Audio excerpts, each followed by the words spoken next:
క్షేమం కావచ్చు, చెప్పుకుంటూ పోతే ఇంకో గంట సేపు చెప్పుకోవచ్చు. కేసీఆర్ ఏం చేసిండో అనే సన్నాసులకు గంటన్నర సేపు చెప్పొచ్చు. 200 కంటే తక్కువ ఉండే గురుకులాలు, 1022 గురుకుల పాఠశాలలు పెట్టి ఒక్కొక్క విద్యార్థికి ఒక్కొక్క విద్యార్థిని మీద 1,20,000 రూపాయలు సంవత్సరానికి ఖర్చు పెట్టి మొత్తంగా తల్లిదండ్రుల పాత్ర కూడా ప్రభుత్వమే తీసుకొని 6.5 లక్షల మంది పిల్లలను ప్రపంచంతో పోటీపడే పౌరులుగా తయారు చేసింది కేసీఆర్ ప్రభుత్వం కాదా?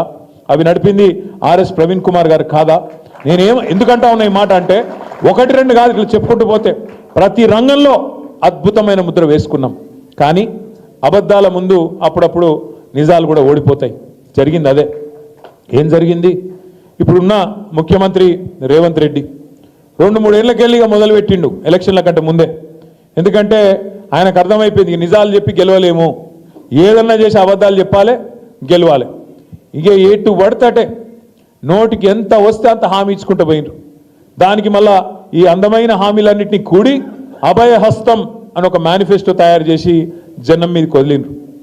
కాంగ్రెస్ పార్టీ యొక్క మేనిఫెస్టో అభయహస్తం అనేది అవుతున్నదో ఈ శతాబ్దపు అతిపెద్ద మోసం ఏదన్నా ఉంది అంటే ఒక అభయహస్తం అనే మాట నేను మీకు గుర్తు చేస్తా ఉన్నా. ఎన్ని హామీలు, ఎన్ని రకాల డిక్లరేషన్లు, ఎన్ని రకాల హామీలు ఒక్కసారి యాద్ చేసుకోండి. పిల్లలు మీకు చెప్పినారు, విద్యార్థులకు